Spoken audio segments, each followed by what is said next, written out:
Alright y'all, hey, good stuff. We saw a lot of really great things out there. That might actually be the understatement of the year, because in our first real look at the Indiana Fever in a game that actually counted, what we got wasn't just hope, it was domination. The final score against the Chicago Sky was everything the Sky and Angel Reese could have feared. This was supposed to be a marquee matchup, hyped by the league as the beginning of a major rivalry. But the score made it look like the Fever were out there playing a high school team. Still, don't just look at the scoreboard, the real story was in the details. What we saw in those 40 minutes told us everything we needed to know about this team, especially Caitlin Clark. She flipped the script from last season.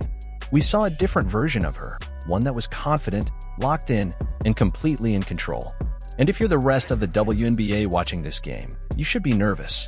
The Fever weren't just good, they were dominant. We thought this team would be dangerous. Now we know they are. After this performance, it's going to be tough not to start talking about MVP buzz and even championship potential. But first, like this video, 1 like equals 1 tissue for Angel Reese. And don't forget to subscribe for more WNBA coverage. This game set the tone not just for the Fever, but for the whole WNBA season. It wasn't just what happened on the court, it was everything off the court. Caitlin Clark isn't just popular, she's a phenomenon. We've talked before about her being the most marketable athlete in America, and now we have WNBA Commissioner Cathy Engelbert saying it herself. But the visuals speak even louder. Long lines of fans waiting outside just to get a jersey, hours before the game. It tells you all you need to know. And the impact? A completely sold-out arena. More than 17,000 fans packing the place. That shouldn't be surprising though. The Fever led the WNBA in attendance last year. But if this is how year 2 is starting, then we're in for something special. Ratings aren't official yet, but they're expected to be massive. Maybe even over 3 million viewers. Drop a comment if you think that prediction is close. This all bodes well for the league, as long as they ride the wave instead of resisting it. Stop ripping on the fans, stop trying to force an old narrative. Growth is here, and Caitlin Clark is at the center of it. NBA players criticizing her, and the fans just stopped. But beyond the scoring, the most impressive improvement was on defense. The Fever held the Sky to just 58 points, under 20 points per quarter. That's not just one player stepping up, that's a whole team locking in. Steph nailed it when she said, "We were relentless. We played through possessions." And that's exactly what you want to hear from a team that's looking to make a serious run this season. The physicality and relentlessness of the Fever wore down the Sky possession after possession. From the opening tip, Chicago felt it.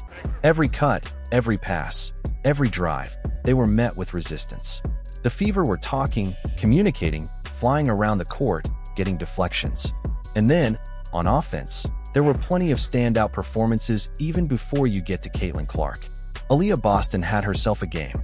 She didn't just put up numbers. She played with grit and showed toughness that made a real difference. And Dana Bonner made history, quietly but impressively moving up to 3rd on the WNBA's all-time scoring list. What a moment, and what a way to start the season. While most of the spotlight was on Caitlin Clark, Bonner helped lead the Fever to a dominant win, proving that the team's veterans can still perform at the highest level. But of course, Caitlin Clark was the offensive engine. Whether she was catching around the 15-foot mark, pulling up from deep, or dropping a logo 3, she had total control of the game. Her reads were smart, her decisions crisp, and her movement dictated the rhythm. She sliced through the defense, dished out dimes in transition, and flat-out dazzled. Her final stat line? 20 points, 10 rebounds, 10 assists, 4 blocks, a career high, and 2 steals.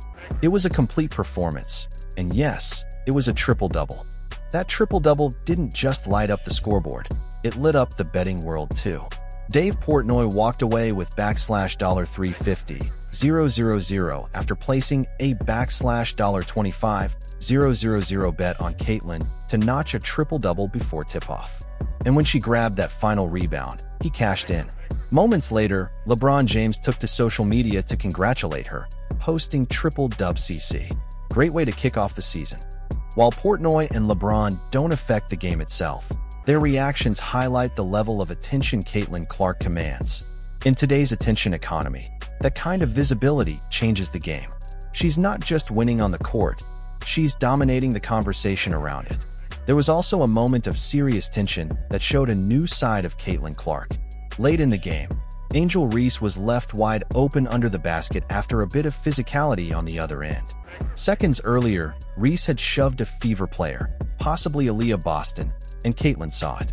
She signaled to the refs, got nothing, and when Reese ended up open, Caitlin didn't hesitate.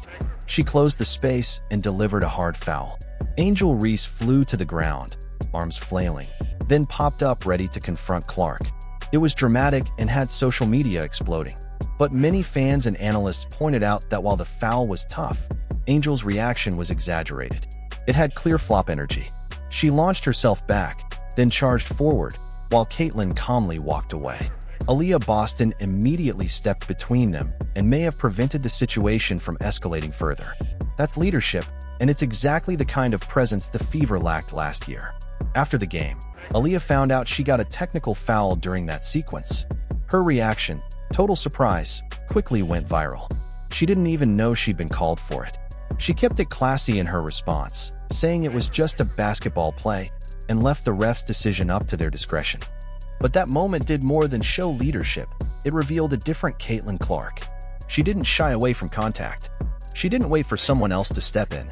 She became the enforcer. All off-season, fans and commentators talked about how Clark needed more support around her.